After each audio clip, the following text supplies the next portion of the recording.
All right, everyone, welcome to another installment of The Way It Is, and I'm your host, Luca with Remax Service First Realty, and I have the pleasure of having not only a very interesting and distinguished guest, but also I'm fortunate to be able to call him, I'm going to say, a friend and a client. I'm with Ilmaz Kashkooli, who goes by Kory, and Kory is a expert and a specialist in cybersecurity. He's been doing it for over 20 years. He's got an MBA degree from the University of Wollongong in the Dubai campus, and he's a certified Chief Information Security Officer, a certified Information Security Manager, certified Ethical Hacker, and has a Security Plus certification as well. So welcome, Kory. Thank you, Luca. The pleasure is all mine. Thank you for having me here. Well, I have to give you credit for actually taking the initiative and reaching out to see if we wanted to do a podcast on cybersecurity, because I think it wasn't on my radar, but it should have been. And I appreciate you doing that because obviously we're in a hyper-sensitive world now vis-a-vis the internet. The pandemic created that in terms of everybody was forced to use the internet, whether you liked it or not, whether you had it or not.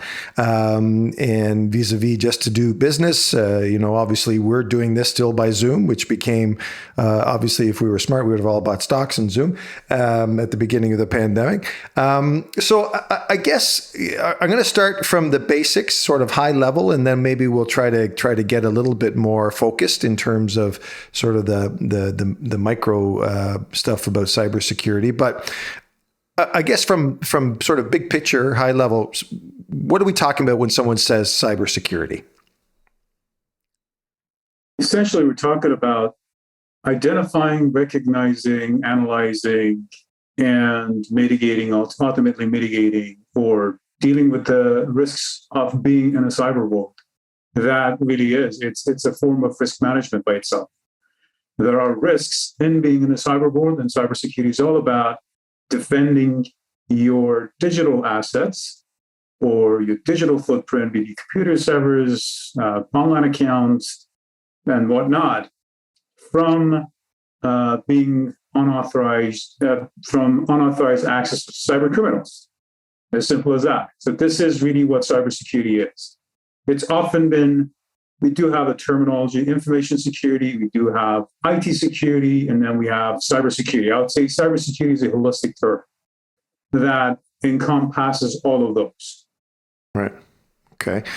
And so I'm going to guess the majority of the world doesn't practice cybersecurity, or at least at a base level.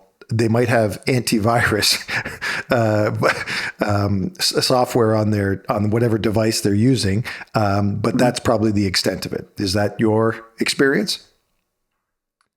Absolutely. And let me give you one analogy, an example. So for a very long time, I was living in Dubai. I was born and raised in Iran. I lived in Dubai for 15 years. I started in practice over there, moved to Canada.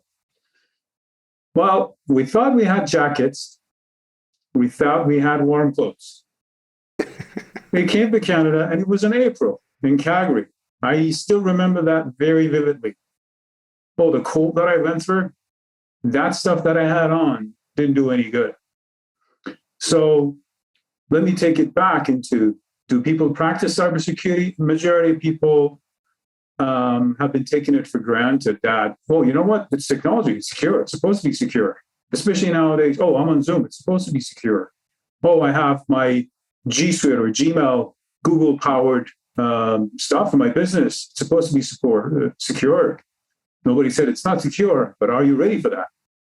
So just like my example of moving from Dubai to Calgary and seeing that cold, and I was not ready for it, what I'm trying to say is, I don't think you're really ready for a rapid adoption of cyber-powered technologies. And I want to refrain from internet. I mean, internet is in the core of cyber, but cyber-powered technology over the past, especially 2 to 3 years.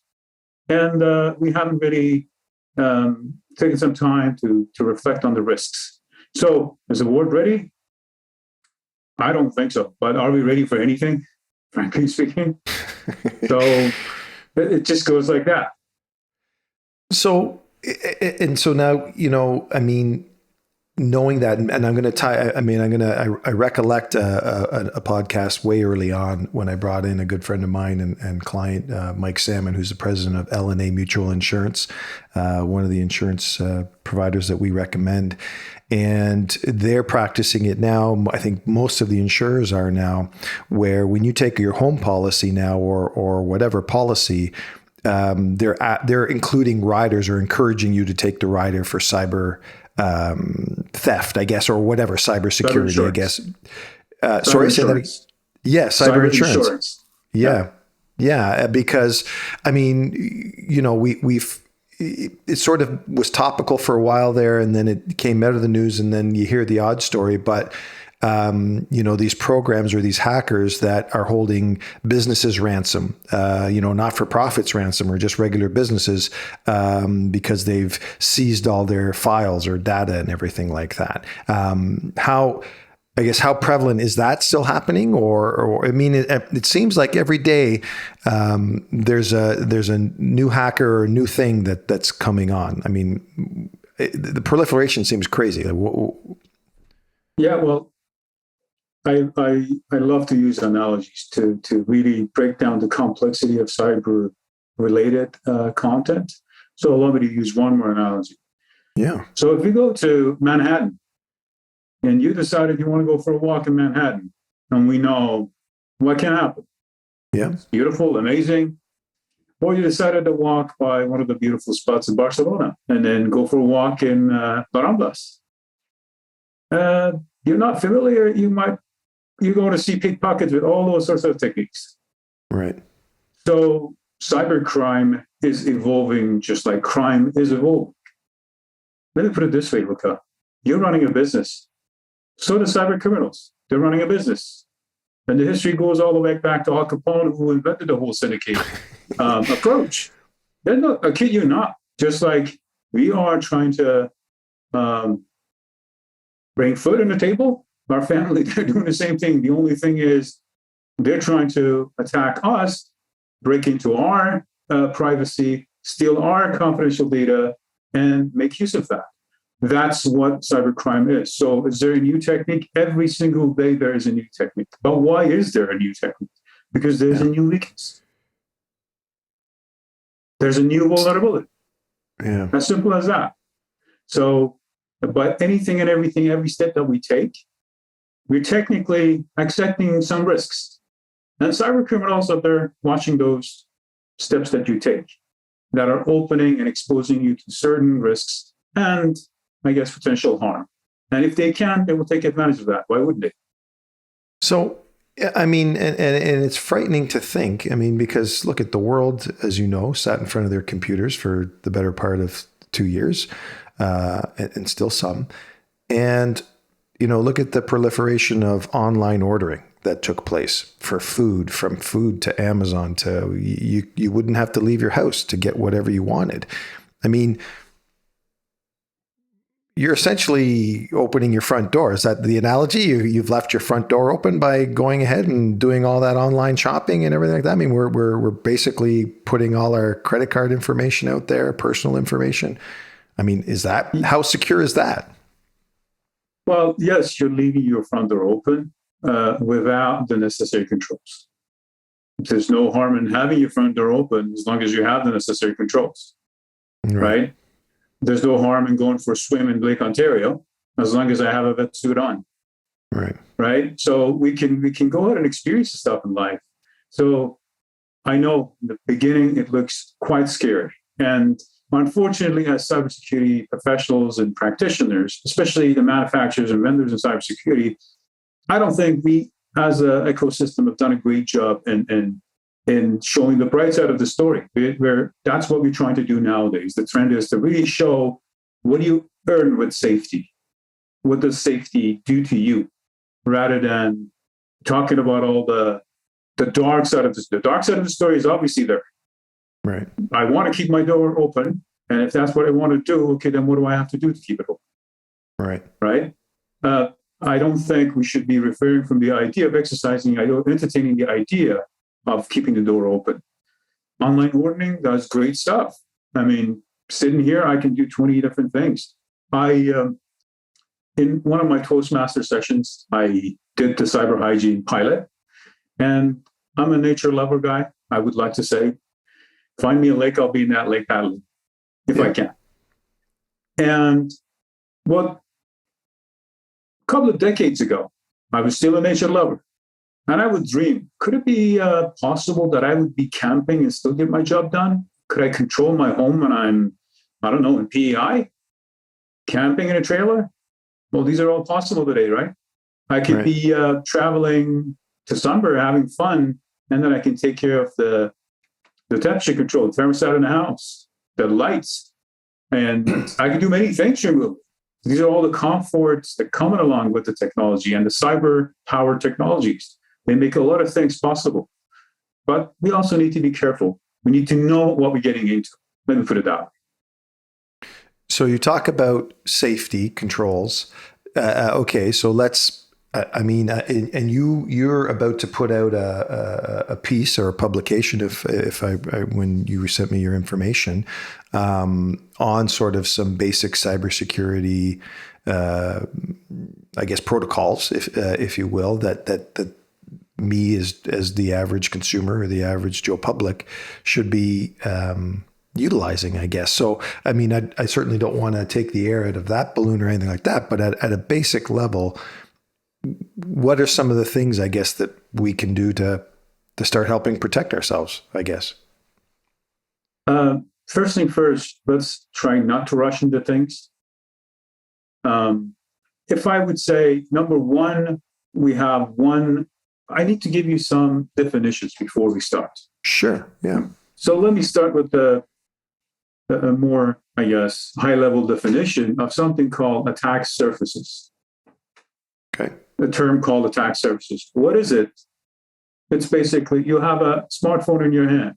You also have a tablet in your hand. You also have a smart thermostat. You have a Tesla or whatever smart car. And you have smart irrigation system. You have life support system that's remotely controlled. Security cameras around. In the context of a small business, you do have a customer relationship management database that you use to run your business, run your marketing campaigns efficiently. These are all attack surfaces. These are all entry points.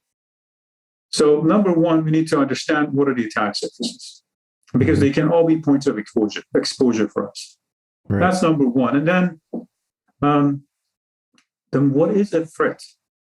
So cybersecurity roams around three pillars, and that is information security or cybersecurity. The three pillars are, they shorten as CIA, as in the organization CIA, but it stands for confidentiality, integrity, and availability. We need to make sure the confidentiality of a system or information is maintained, the integrity of a system or information is maintained, and it's also available. Right. It should be available. Otherwise, what's the point of securing something and killing it, right? Exactly. We say the most secure place is probably a corner of a jail. If it is, well, you can't go anywhere and nothing can happen to you, but you also don't experience life. So going back from a terminology perspective, now, what are the steps that we can take? We do all have online web-based accounts, let's say Gmail. The number one thing, let's deploy multi-factor authentication. What is that? It's in addition to your password, let's have, it's less secure to have a SMS token sent to you. We don't recommend that, but having the applications that allow you to have a second factor for authentication. Somebody got hold of you using a passport, they don't have that second thing in their hand. It may make it difficult for them. And during the process, you also get notifications that, hey, somebody is trying to do something. So that's number one that I would recommend. Equally, number one, I would say, is going to be the subject of passport. I don't want to go too far, but within my relatives, I've done a good job in my own family, but in the relatives and friends, you see the same password being used over and over again. And you see passwords that are used that are obvious, like your birthday, your loved one's birthday. These are not that difficult to find, by the way. All you have to do is to have a dedicated cyber criminal, and they are dedicated. Your information, my information is extremely valuable for them. And I will tell you why in the context of real estate and home buyers down the road. It's important information. These are gold. That's diamond for them. And so having strong passwords absolutely is recommended. But I also understand it's difficult to have strong passwords and different passwords for different systems and also still remember them. Yeah, absolutely. I get it. Yeah. Well, trust me, Luca, we've had this technology for a very, very long time. It's a magical thing called password management. Right. Google has it. There are tons of different ones available. And a password manager is going to really, really turn this experience around.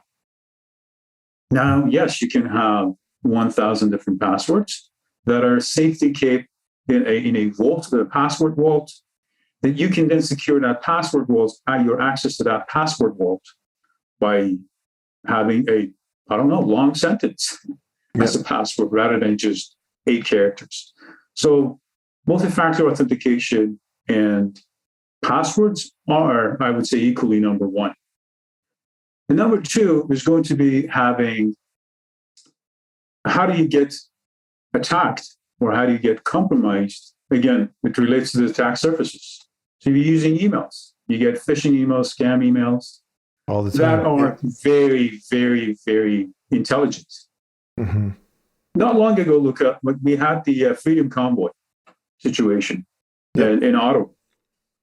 I got a text message that was something to do with the COVID-19 health and the Freedom Convoy. And it was like, this is it. Like, they really pry on this situation. They are, how would I put it? They are fantastic psychologists. Right. The technique that they use is called social engineering. And a lot of people, businesses, small businesses, large corporations, and even cybersecurity experts fall for that. It depends on what kind of a con, what's the level of the game. But social engineering is unfortunately a matter that we just need to learn and tune, just like a machine learning, I guess, a human learning. We learn, tune. And and there is a great resource from the Canadian government, Canadian Center for Cybersecurity, that I will send the website to you later on or in the chat. If you wanted to share with the audience, feel free to do so. It's available public, and they have lots of great advice on from an individual level to small business, to large corporation, to government entities, to hospitals and education sector. These are freely available resources that we can go through and talks about best practices. So we talked about multi-factor authentication and password, and we talked about the social engineering, the scam, and the phishing emails and whatnot, and texts that we have to be aware of. One rule of thumb here, I think it just goes without saying, if it's too good to be true, maybe it's not true. Yeah, right? Absolutely. Yeah. And I think we both have some examples in the real estate sector that we can talk about. I just had some recent ones that I can tell you, all the title fraud that's going on. Yeah. Even in Kingston, you go to rent a place for your loved one, and then you go into conversation, and all you know, they're asking for the deposit. And well, the price was $3,000. Now they're asking for $1,500, all included. It's a fishy one. Yeah, yeah. So, and that, yep. We shouldn't fall for this stuff. These are obvious. Yeah. Yeah. And of course, we're using mobile devices. I would say we use mobile devices more than we use computers or laptops these days. Well, we do have mobile security solutions. There are anti-malware solutions that sits in your mobile phone, and especially, I don't want to really take side, but Android phones, you definitely want to have mobile security solutions that basically controls what's being used in the system. They help you with, we call them, rogue applications that you could download, and you don't know what is this application. And people fall for free stuff, right? So those solutions, mobile security solutions, can help you have a layer of control. Again, nothing is ultimate. all in all, they give you a sense of protection. And of course, on our laptops, desktops, we need to have not antivirus specifically. That's antivirus is just one of the vectors that it's looking at, and that's virus. Now we're dealing with tons of different stuff. Virus is just one of them. We have ransomwares, and the endpoint protection systems that are available nowadays, they tend to protect you from all of these different aspects of vectors, including ransomware. I was about to almost forget the most important one: backup, backup, backup, backup. Right. Okay. Yep. I'm a fan of Murphy's Law. If something can happen, it will happen. Yeah.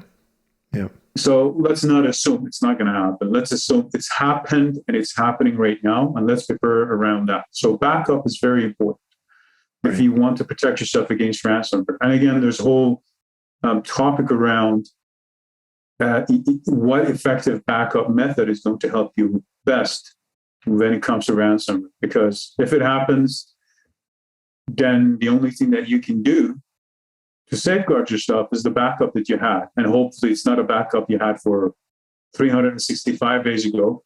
And by the way, it's a backup that you've tested. Right. And it's working. So you know it's working.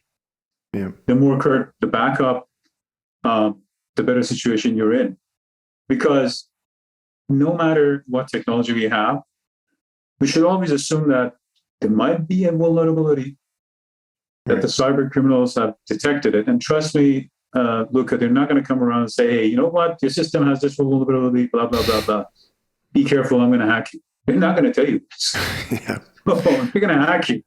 Yeah. And if that is the case, so we need to have that in place. We need to keep that in mind, that these technologies that we have, the endpoint protection, endpoint security solutions, and mobile security solutions, they all can be one step behind.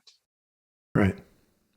So yeah. And I mean, you know, one of your credentials is, you know, certified ethical hacker. So the presumption being that in order to fight crime or cyber criminals, you've almost got to think like them. So I'm presuming then you've got to find these vulnerabilities if you're representing a small business or a consumer or what have you, in terms of finding where the vulnerabilities or the gaps are in terms of, and then trying to build in these protections, right? we did, yes. We do have various security assessments for that. Security assessments that can be done that will tell you if there are some known vulnerabilities in the systems. And again, it's more about known than unknown. There is this topic that has been around for a very, very long time. It's called penetration testing. It's kind of phasing out. We now call it red teaming and blue teaming. Where cybersecurity experts will technically act like on a contract and a very clear defined scope of work. They get engaged and they assess your systems against various forms of attacks to figure out where do you stand. And then you would have a report that you can refer to, or your, security experts can refer to say, hey, you know what, these are the areas that we have, these are the risks that we have. We're okay with this, we're okay with this, we're okay with not okay with this. We got to do something about this. I want to tell you something, Luca, resources are limited. Time is limited and resources are limited. There are so many threats everywhere. We can't possibly think of being able to mitigate all of them. It's a reality. We try to mitigate risks on the order of priority in life in general. And the same applies to cybersecurity. Yeah.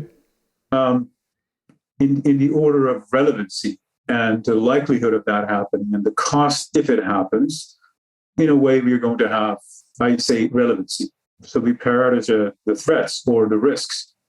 And then we determine, based on the scores that we have, what do we have to do? So do we go ahead and mitigate this? Is it acceptable? Is it not acceptable?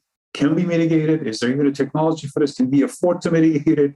Because sometimes you can't go bankrupt to try to mitigate something. That in itself is a risk. Yeah. And So we go around in this order. And what else did I want to say? So from a risk management perspective, these are the things we keep in mind. We'll try to prioritize them and go about the ones that we have to deal with the most. And is there a possibility we could be hit from the one that we didn't think about? Yes, it's a possibility. Just like, I don't know, the moon can fall on Earth. That's a possibility. Yeah. How likely? I don't know.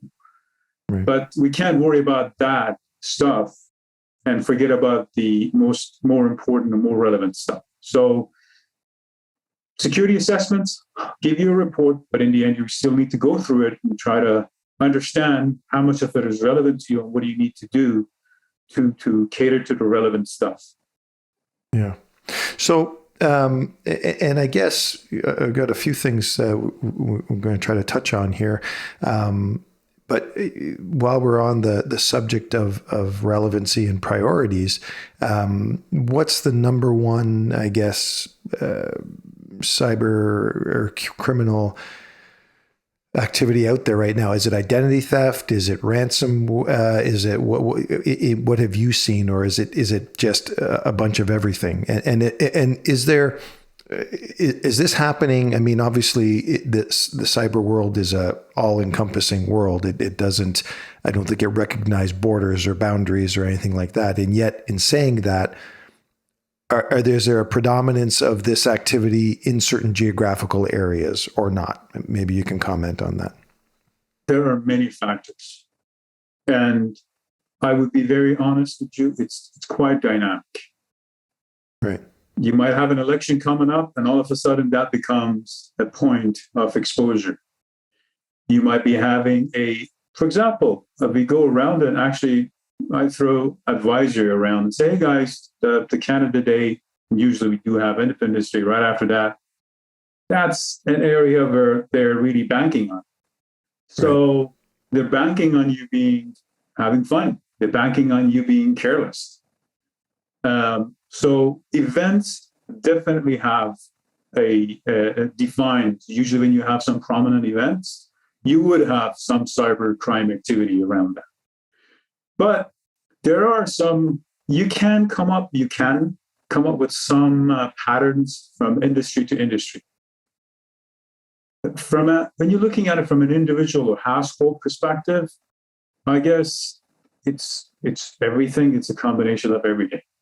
Mm-hmm. But again, you do have all these differences. Well, in a household, you might have some elderly family members who are in need of certain life support systems that are cyber powered, and the doctors or the healthcare professionals are helping them through that. But I cannot even imagine that being failed and what would happen to my loved one. So that's one area to look at. Or I might have young children in the house, the camera, the privacy issue. These are all different areas that comes in the picture when it comes to household. So I would just go ahead and say everything from a household perspective. But if, for the sake of argument, let's go with the real estate industry. Absolutely, yeah. That's more relevant. So in the real estate industry, we do have certain risks that are basically obvious. One of the risks that have cost them, we want to say, let's try to get some cost tags for them. This way, maybe we would understand better the prominence of this kind of threat. One of them is I call it closing day fraud. Yeah. Closing day. I was watching one of your podcast, Did It, right? They created that platform to help closing day. I say, well, that's an amazing thing. I've gone through the closing day. So you go through it, I guess, at least a few times in a month. Yeah. It's a stressful situation. And remember, stress, they bank on that. Yeah. Social engineering, hackers, cyber criminals, they bank on this stress. Right. And so we do have a closing day fraud, or we call it mortgage wire fraud scams. That's one of them. And I went by the threat, not by the attack. But how do you end up with that situation? Identity theft. Right. So if the cyber criminal couldn't figure out that there's a deal going on, then potentially they wouldn't be able to have the means to somehow try to get in the middle of that deal, right? So identity theft is definitely a big thing here. It fuels that. Okay. Yeah. And it is a very serious thing because I just a while ago, I just mentioned that's a very valuable asset that we have. Yeah. And cyber criminals try to steal that information. And what do you think happens with that information? It goes somewhere called dark web. It's where all the illicit, illegal stuff are happening. It's on the internet and you can get access to it. Yeah. And yeah, and your information, my information ends up being there. Chances are you didn't get compromised, but maybe Google, I mean, I'm not saying they got compromised. They get attacked every single day, maybe every single hour. Right. Not to mention that. But maybe they got compromised or some system that your information was on it got compromised and your data ended up over there. And in brackets, there are ways you can check to see how exposed are you. And there are services around it. Some stuff you can do on your own and some stuff that you can use services to get it done. So long story short is identity theft is a source of that. It's also a source of one more thing, and that is I just mentioned the title fraud. Right. Yeah. Right. So you see, it's a source. How do you get into identity theft situation? Starts with a social engineering campaign. They do the reconnaissance. Right. And they do the reconnaissance to collect the information. And just like, I guess, you and me will try to go ahead and find new leads, they would also have their CRM. They would classify the information, will try to target the audience and get more information. Now I have a nice database. Okay, blah, blah, blah person is in such and such industry. They seem to be very openly discussing everything that they do in their personal life on Facebook. Yeah. It's available to them too. So they collect that information. And if they keep their eyes into making something, that's a dangerous start. I wanted to start the conversation with a few phrases, actually. One of them that I'm going to use right now is, we don't know what we don't know. Right. And cyber criminals, if we think that they would just immediately jump on and do something to you, if they see you as a lucrative target, no, they would wait. Right. They would wait until it's the right time. Mm-hmm. And that waiting time could be 10 years. Wow. And then when they can bank on that, they would bank on that. So I cannot stress enough that we need to protect our identity. Mm-hmm. Maybe something that would resonate with people. How difficult do we really think it is if the SIN number is exposed? Yeah. To get it back. Our life is completely wiped and we have to restart it again. That's how it works in North America. Mm-hmm. All right. So, Luca, what is the first thing that mortgage advisor asks you? Yeah. Yeah. They have to do a credit check. Okay, can you please tell me, where are you storing this? Yeah. Well, I just sent it to me via email. Seriously? Yeah. And again, and what guarantee can you give me that your email is secure? These are the questions that I want us to ask. When people are asking us, well, I need blah, blah, blah information, no doubt they need that information. I'm not saying they do have a malicious intent in any way, shape, or form. They need it to get their job done. But it's your right to ask, okay, what are you doing with my information? Yeah. Where is it getting stored? Well, if they have a system, Luca, that their information, again, I do not want to pick geographic situation right now, but if the information, the database was sitting somewhere in Russia, what am I going to do about it? I have the right to know where is my data stored. Right. That's part of the privacy law and regulations. So ask them, what is going to happen to my information? Where are you going to keep it? And if they can't produce that, then you need to know and get into this. Right. Yeah. And I mean, I think, one of the underlying points here, though, is we live in a world where, and maybe, majority of the people go through the world naive and blind to these things because they, like you said, they just don't know. They're not aware of it until something happens to you specifically. And then all of a sudden you're uber focused on this because you've been a victim of it, right? I mean, because until it's happened to you, that's human nature, right? We all go through, yeah, I'll do this, I'll do that. And then you only start paying attention till it affects you, right? Until something happens to you personally, or a loved one or a family member or something like that. And then all of a sudden it slaps you in the face and oh, maybe I should pay attention to this, right? So it's a human nature. Yes. Yeah. Now, so, I mean, and now, keeping on the sort of the real estate theme, though, and you touched on it earlier. I mean, we have all these smart houses now, or they're coming more and more online, and the appliances, and then like you said, the fact that you can be in a different part of the world and still operate, your thermostat, or start your car, or keep your fridge cool, or what have you. And obviously, given what I've briefly learned now about these attack surfaces, obviously there's I'm going to guess a few attack surfaces or vulnerable points with all of that technology, right? True. Yes, indeed. Yeah. No? Yeah. So you really highlighted an important point that I wanted to talk about. We call this IoT, Internet of Things. Well, that expands to smart devices that we have in our homes, smartness. I call this, in one of the presentations, I call this smartness is everywhere.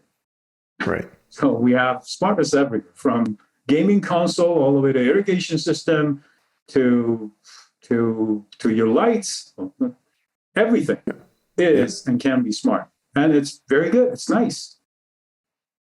On that context, I think I want to say a couple of things. One, the manufacturer that you're buying from, you can do some due diligence and check. There are tons of forums. All you do, ask Dr. Google, and you would definitely show you some source and blog that people will be talking about one way or the other. So that's one way. Do some research. And so the manufacturer has to be a reputable manufacturer. I would tell you why it has to be in the end. Mm-hmm. But these devices, smart devices, they have, first of all, they all have some sort of a web interface. So essentially they have they're hosted somewhere by that manufacturer, somewhere on the internet. We call this cloud. Right. That is definitely not somewhere that we know where it is. Might be anywhere. So it's on the cloud. The infrastructure that's providing this beautiful, amazing service is sitting on the cloud. You do have an online account for your subscription, to manage a subscription. First thing first, strong password, multi-factor authentication goes by default, right? So that's one thing. Secondly, the device itself has to communicate. Otherwise, it's no longer smart. Right. So there's no second question. This device has to communicate with the services of that manufacturer constantly. Okay. But the key point is it has to communicate with that manufacturer's authorized list of items only and only. Right.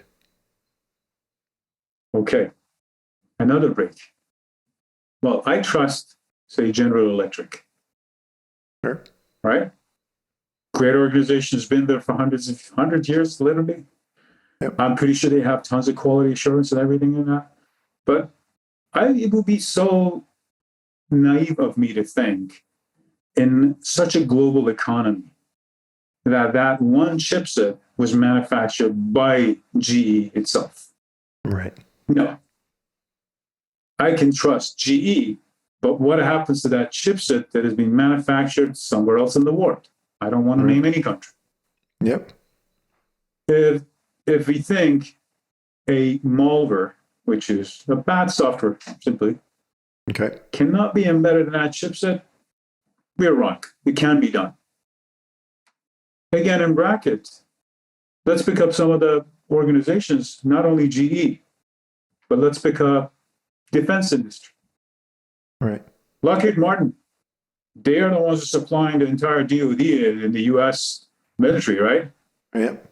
They're the defense industry. They spend, I guess, I would go with billions of dollars in their security. It's no joke. Do you want to go try hacking them? Well, have fun. I don't think, nothing is impossible, but I don't think, Right. unless it's a nation state cyber criminal organization, it is going to be very difficult. So they have everything. But guess what? Do we think cyber criminals are bound by ethics? No. When was the last time a thief was bound by an ethic? Right. Never. So who do you think they're going to target? The manufacturer of the chipset that is 10 rows down. Right. That small manufacturer of that particular thing that then comes into another manufacturer and then comes into another manufacturer. It's a chain, the supply chain, right? Right. Ends up being in Lockheed Martin. Why did I say this? If Lockheed Martin can be compromised this way, so can GE. Right. So can Toshiba, so can Sony, so can Samsung, so can everybody else. They do everything they can, and there are tons of regulations that regulates that industry and forces them to follow certain standards. But there's so much you can do. Okay, let's go back to the IoT. So as I said, this device is supposed to talk to certain people. That's it. There are solutions that can be deployed, and they're actually home versions of those solutions at a network level, like some of the more sophisticated internet routers, wireless access points that you have, that they do have network security embedded in them. They nowadays also have IoT protections embedded in them. I'm not going to say it's a full-fledged one like what you get in enterprise, but it does a decent job. And they can help you control. And if you're a little savvy, you can say, well, you're supposed to talk to only Google services. That's it. I'm only allowing that.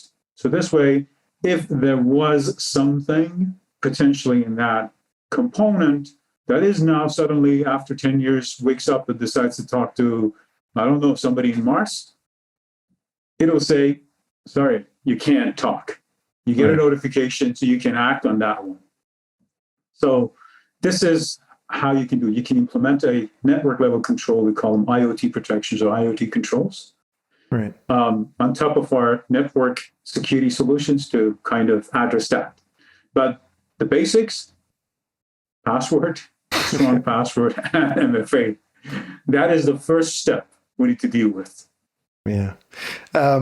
I just realized we're you could talk about this, I'm sure, for hours, and I'm sure you already have. But in the spirit of, because you're busy, I'm sure. So in just a couple of wrap up things here now. So someone like yourself, to hire a cybersecurity consultant, if you will, or to go have an assessment, what's that cost look like? Or is that something because it's more costly now and the cost is coming down given the prevalence of it now, or the augmentation of more cyber security experts and stuff like that? And then the second part of that is if I called you in and said, okay, Kory, come on in, give my office and give all my devices an assessment, and then say, what do I need to do to implement these protocols? What's the cost factor there? And I mean, I'm not certainly holding to anything, but I guess approximations or ballpark, just so our audience can understand, because if somebody listens to this, they may go, holy crap, I'm pretty vulnerable. I should probably do something about this, right? Sure. But I don't want to use my salesmanship here. I want to honestly share how we should go about it. If I was in anyone else's place, how would I go about it? It's what would it cost me if I don't have cybersecurity? That's the number one question that I would ask myself. Fair enough. Okay, I can elaborate a little bit on that one. It can cost us our name in the industry for good. And there's no price tag we can put on that. I'll talk about the big ones first, because ransomware is the least of my concern. Yeah. Okay. It is bad, but the loss of reputation, the bad name that I get, byproduct of which is the litigation cases coming my way, the lawsuit. Right. That's it, because now others are going to be concerned that, oh, I had my data sitting with Kory. Like, I'm concerned. Then you get all the paperwork from the law offices coming my way. Right. Then I have regulatory issues, fines, especially in business context. There are fines and penalties. There's no second question about it. Even in Canada, if I forgot a bill number was passed just recently, it's a serious situation. So compliance is another angle. Yep. That's another cost. And essentially, what would the safety that I would have?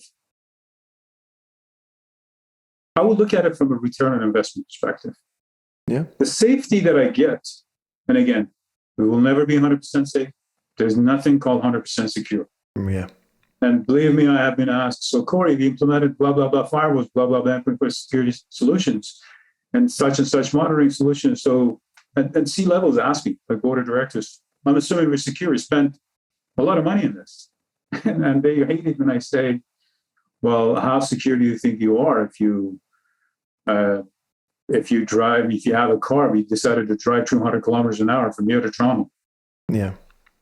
I can't give you an answer there, period. So when it comes to costing, that's one factor.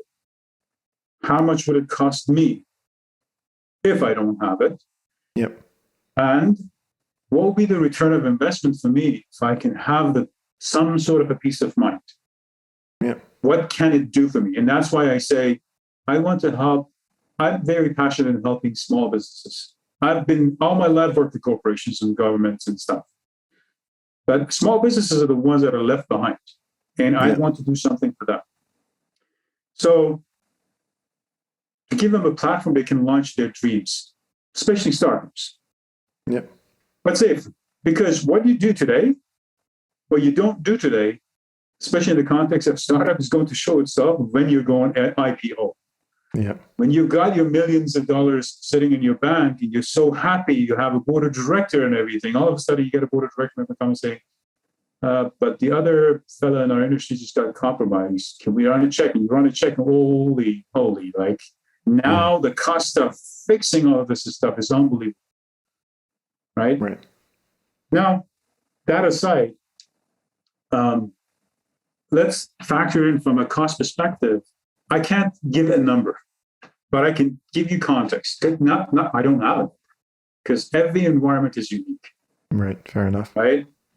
And what happens is we need to face one reality. And that's one of the reasons I'm doing this cyber hygiene awareness. And I want to say household or personal cyber hygiene awareness. We are at least minus 2 million cybersecurity professionals globally. And this number is just escalating. And I'm saying just professionals. And I'm not talking about the ones who have 10 years plus experience.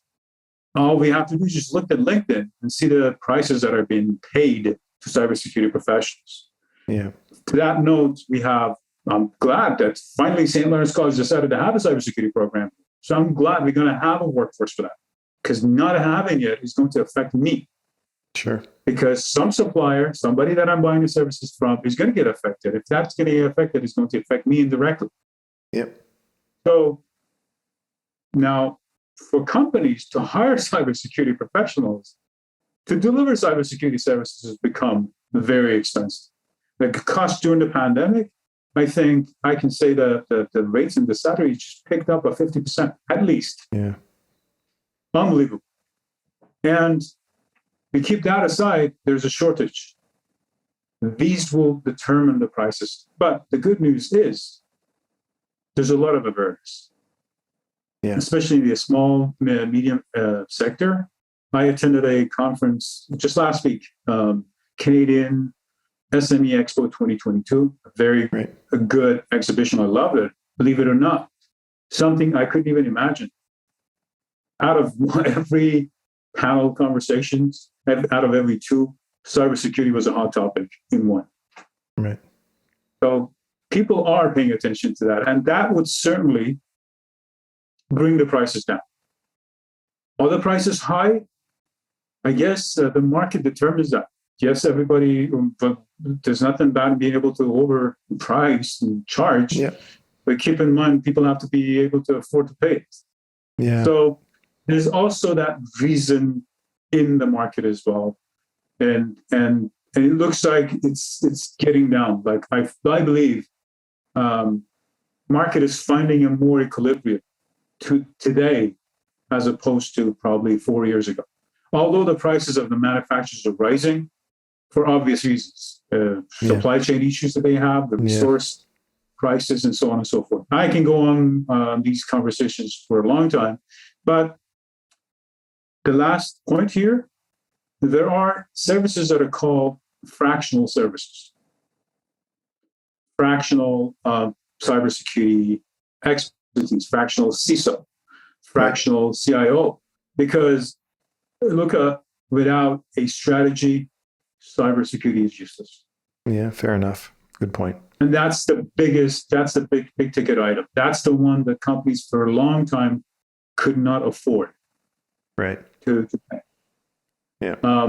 So fractional services are now available and really around the market. That's going to be one way to look at it. And a lot of SMEs are small businesses are looking at that. Again, this is not applicable to household, but if I may give a takeaway for our household audience, a lot of home buyers or homeowners,